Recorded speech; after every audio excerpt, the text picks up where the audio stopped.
pour commencer, on vous fait une petite introduction à deux voix, moi et Véronique, avec la question d'essayer de mieux préciser un petit peu de quoi on parle ce matin.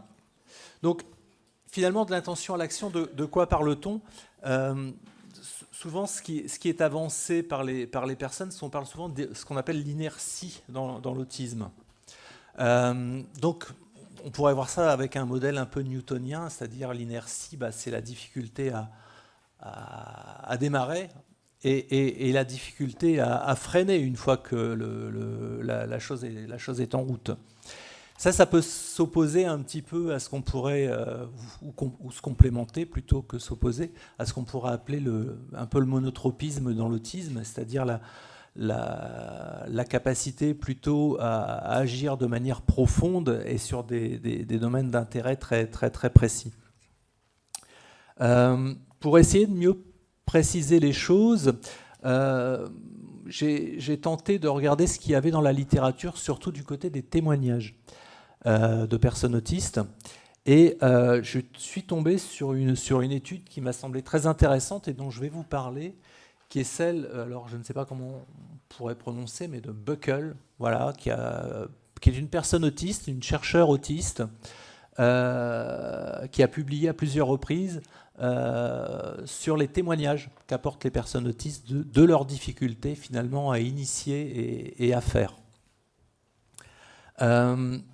Donc, une de ces études consiste à réunir des personnes dans des groupes de discussion, soit en face à face ou en visio.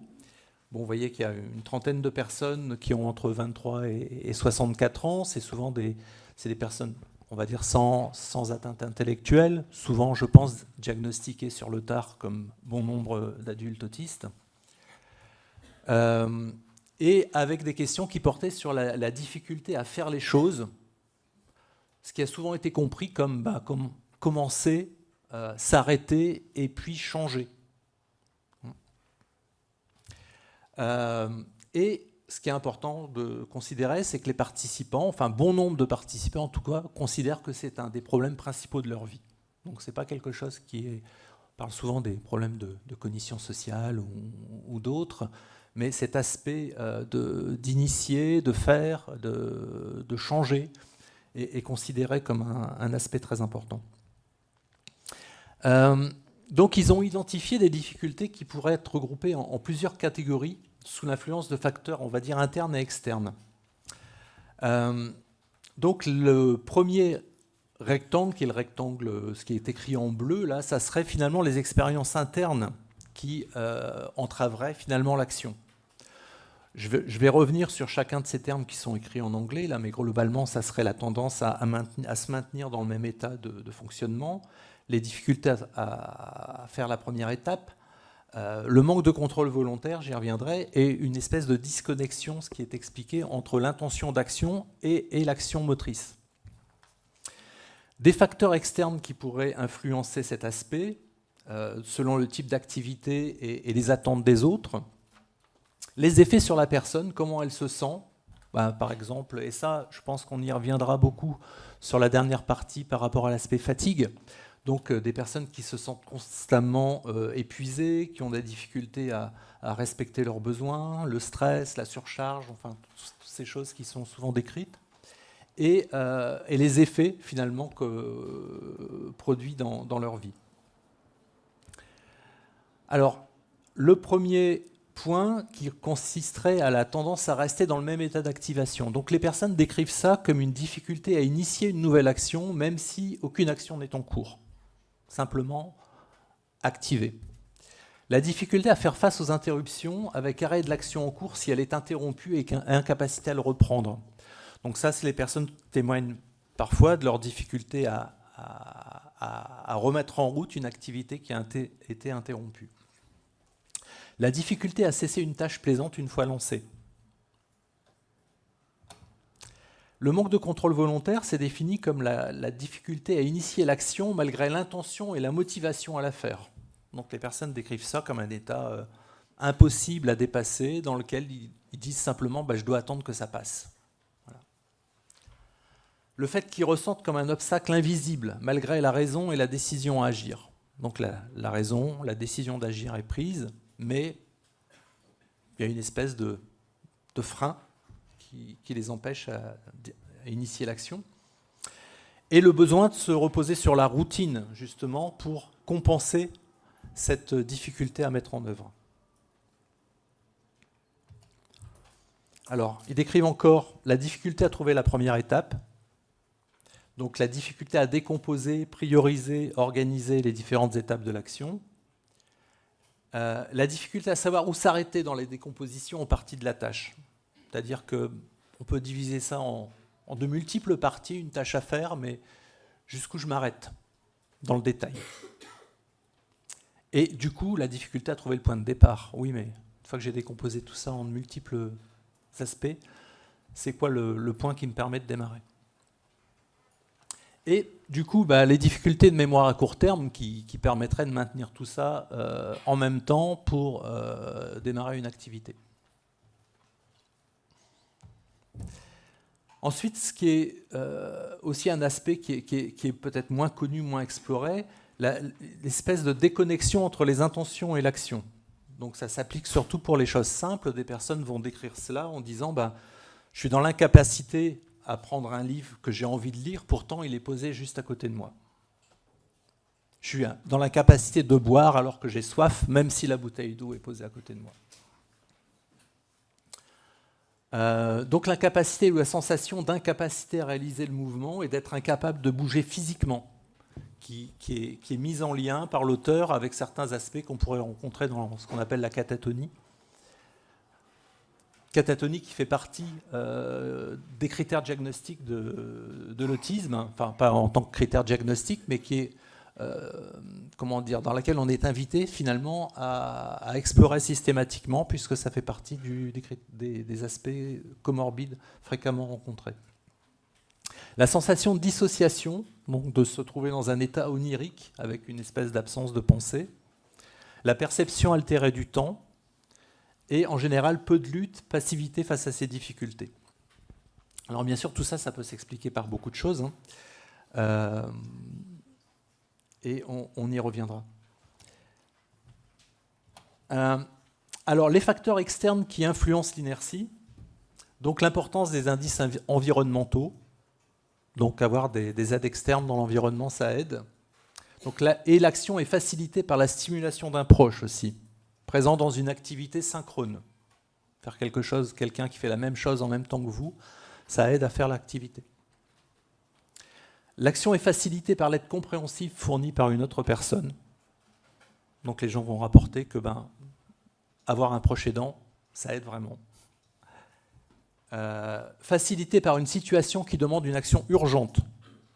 Donc les personnes sont plus capables de se mettre en action quand l'action devient indispensable. Et elle est facilitée si elle sert à aider une autre personne. C'est plus facile à faire pour l'autre qu'à faire pour soi.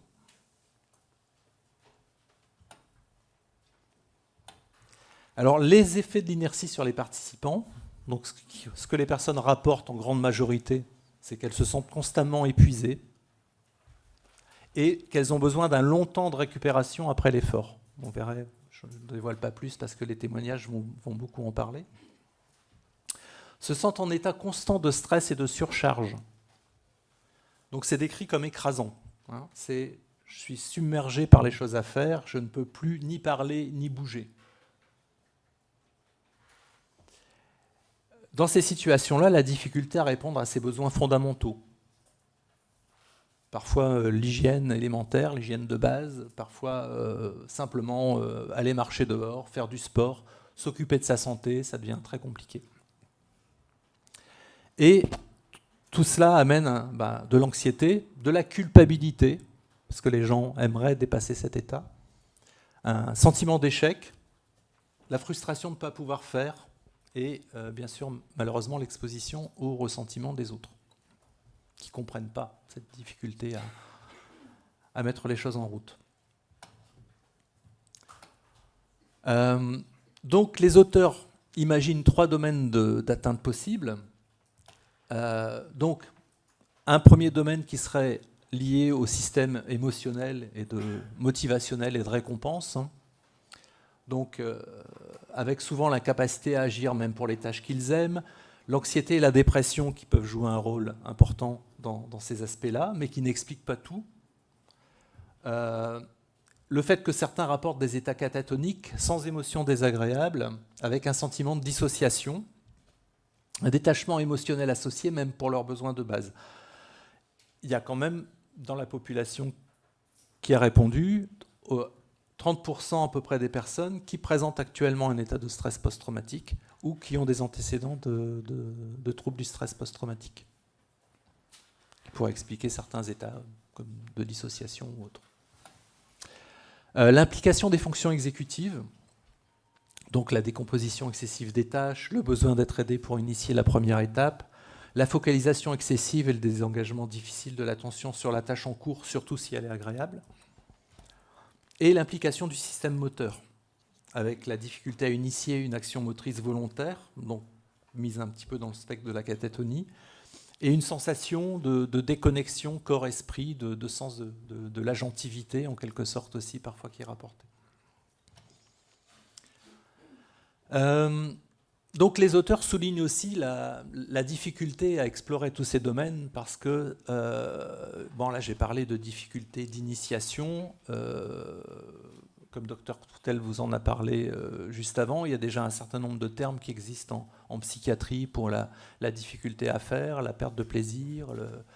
Et l'auteur souligne le fait qu'il y a beaucoup de terminologies qui sont employées par des spécialistes distincts, comme des neurologues ou des psychiatres, avec parfois des termes qui se chevauchent, et que tout ça, ça rend la recherche assez compliquée dans ces domaines.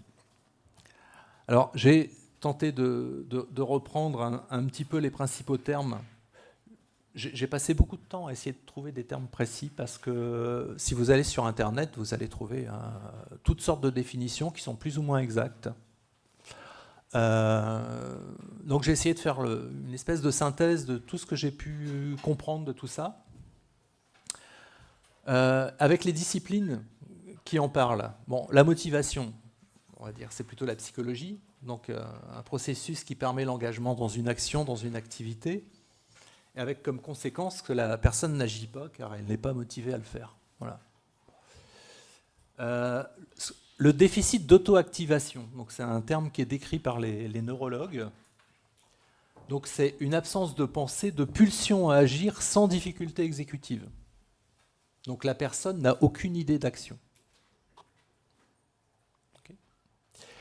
Ce qu'on appelle l'aboulie ou l'avolition, toi tu y reviendras Véronique, qui est un terme à la fois utilisé en neurologie et en psychiatrie. Donc on serait là dans la perte de la capacité à agir, donc malgré la préservation de l'intention d'agir, donc les gens ont l'intention de faire, et des capacités d'organisation de l'action. Ce n'est pas les capacités, on pourrait dire exécutives, qui les empêchent de mettre les actions en route. Donc de légère, avec de la difficulté à initier, décider, choisir, à total. Donc les neurologues vont décrire des situations dans lesquelles la personne va mourir de soif alors qu'elle a une bouteille d'eau posée à côté d'elle. Donc dans ces situations, la personne a l'idée et est motivée, mais se sent prisonnière de son incapacité à agir. Ensuite, l'apathie, qui est un terme décrit en psychiatrie et en psychologie, donc la perte d'intérêt, d'envie, d'émotion pour le monde et les autres. Donc la personne peut avoir l'idée, mais n'est plus motivée à faire. En quelque sorte, à quoi bon? L'apragmatisme, qui est une définition utilisée en psychiatrie, donc la perte de la capacité à agir liée à l'incapacité exécutive, là on parle de troubles exécutifs, à planifier et coordonner les actions. Donc la personne peut être motivée, mais elle n'a plus les capacités exécutives pour être efficace.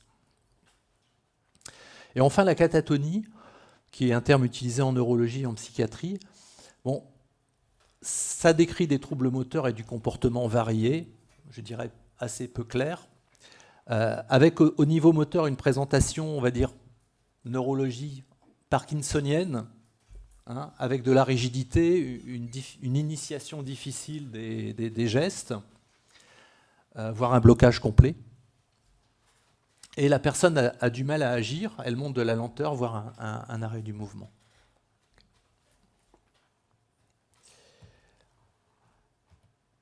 Alors, donc ces auteurs, dans une étude ultérieure, ils présentent des propositions d'études transdiagnostiques des difficultés d'initiation, parce qu'elles sont présentes dans l'autisme, elles ne sont pas propres aux personnes autistes. On en rencontre dans d'autres pathologies.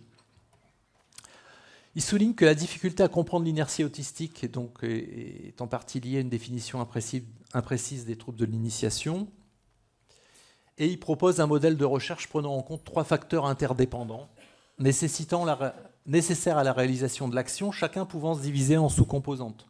Donc il y aurait les fonctions exécutives, tous les aspects initiation, réalisation des mouvements, et tous les aspects qu'il décrivent liés à la volition, c'est-à-dire à la motivation, et à ces différents aspects.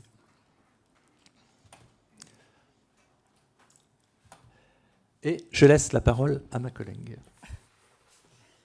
Voilà, donc merci. Alors là, moi je vais partir sur un modèle un petit peu qui va essayer de conceptualiser ce qui se passe pour expliquer comment, plutôt qu'expliquer pourquoi.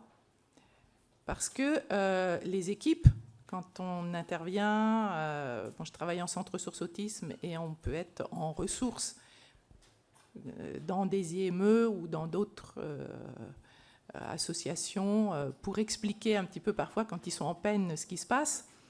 Et c'est vrai que souvent, il n'est pas rare, pour ne pas dire fréquent, d'entendre dire « il ou elle est feignant, il ne veut pas ». C'est ça.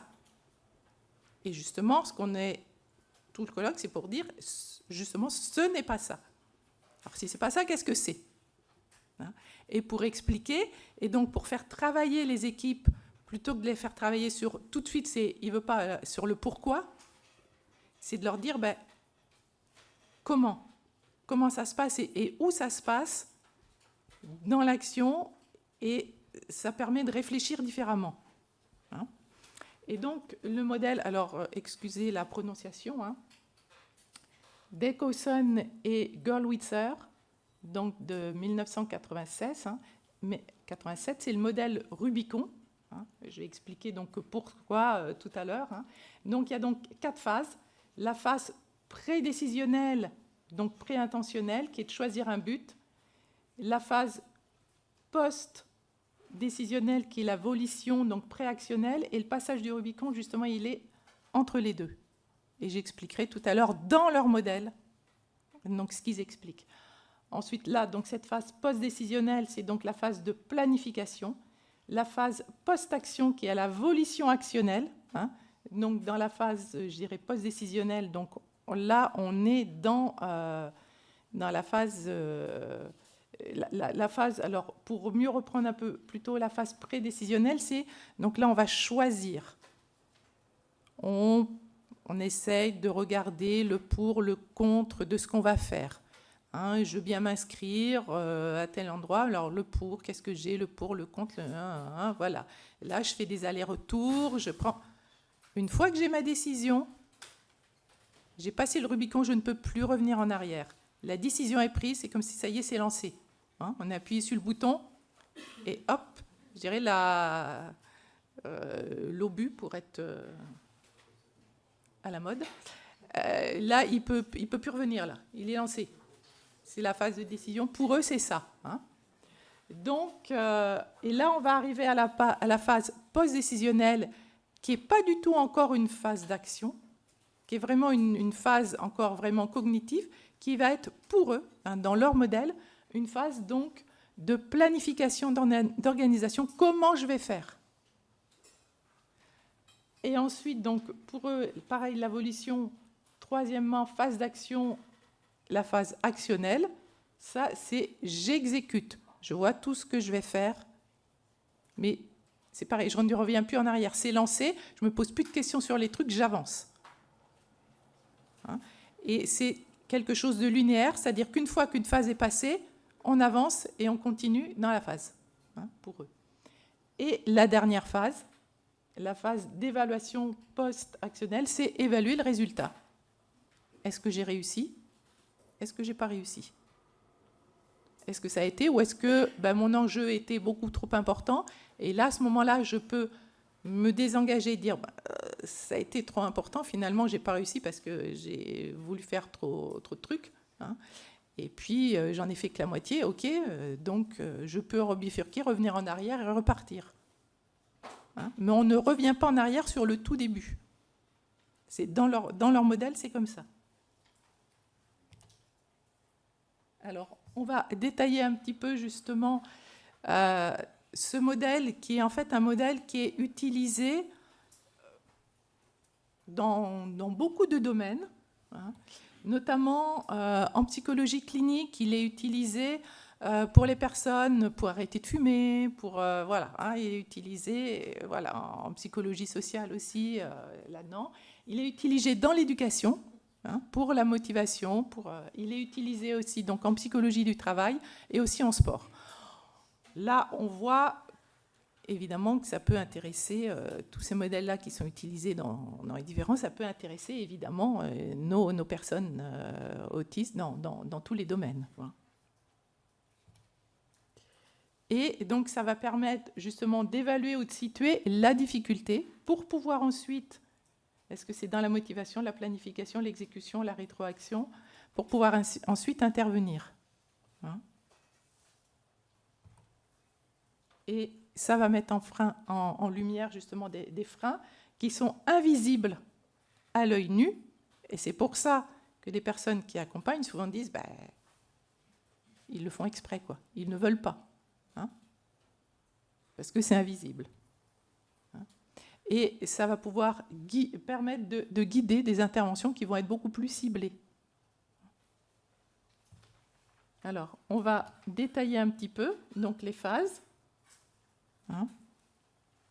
Donc, les difficultés observées, on voit donc, dans la phase prédécisionnelle, ça va être l'indécision ou la rigidité des choix. Hein. L'indécision qui, pour certains, peut durer très, très, très longtemps. Et il n'y a pas besoin d'être autiste pour être indécis. Hein. Il y en a beaucoup qui sont indécis. Mais on voit bien, justement, qu'est-ce que je fais? Je fais ça peut-être d'un coup, peut-être d'un que non. Hein. Voilà, hein, ça peut durer très longtemps. Au bout d'un moment, il faut se lancer, quoi.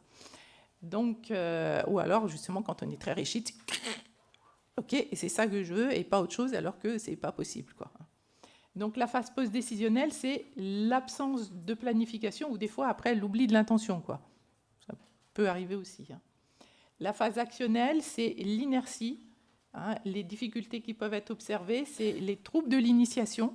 Hein. Donc là, on a tout, on a planifié et ok, on sait ce qu'on va faire. Il manque justement le petit plus qui va faire que ça va partir, quoi. Hein. Il peut y avoir aussi, dans cette phase-là, c'est là où on peut retrouver beaucoup de surcharge, d'autres. Qu'est-ce qui va faire que ça ne peut pas se mettre en action? Quels sont les freins? Hein? Il peut y avoir, on verra chez certains, ça peut être, là vous verrez, on pourra peut-être y répondre justement à la fin du colloque, il peut y avoir des freins sensoriels, des freins autres qui peuvent faire en sorte que là, oui, c'est pas possible pour certaines raisons, quoi. Et la phase post-actionnelle, donc avec... ça peut être aussi des biais négatifs et une faible estime de soi, qui fait qu'on va évaluer d'une certaine façon ou ne pas évaluer correctement ce qu'on a fait, hein, pour pouvoir justement s'améliorer après ou autre. Et on va le développer un petit peu. Donc, la phase 1, donc, qui est la phase prédécisionnelle, motivation, hein. Donc, comme je vous disais, l'individu va considérer plusieurs désirs ou objectifs et les comparer selon la valeur, la faisabilité, l'attractivité. Voilà, hein, il y a toute cette phase-là. Et chez la personne, justement, TSA, il peut y avoir des difficultés à choisir un but, une certaine paralysie décisionnelle, une indécision chronique. Voilà ce que l'on peut observer. Hein. Alors, la phase 2... Donc là, il y a un bug. Hein. Donc, je vous laisse réfléchir pour dire tout à l'heure où est-ce que j'ai bugué pour faire cette erreur-là. Vous allez y réfléchir, je vous fais travailler, hein, puis vous allez me dire, voilà, c'est à tel endroit du modèle où j'ai bugué pour pouvoir faire cette erreur-là. Donc, la phase 2, c'est, comme on a dit tout à l'heure, c'est la phase de planification. Et on sait bien qu'avec les difficultés exécutives, il y a des difficultés de planification chez les personnes autistes. Donc, voilà les difficultés qu'ils peuvent rencontrer. Hein.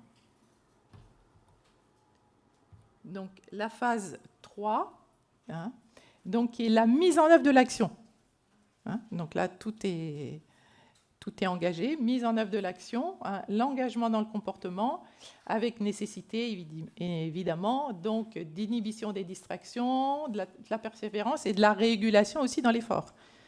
Parce qu'on a des actions qui peuvent être des actions courtes, mais des actions qui peuvent être des actions beaucoup plus longues et qui demandent beaucoup plus de temps.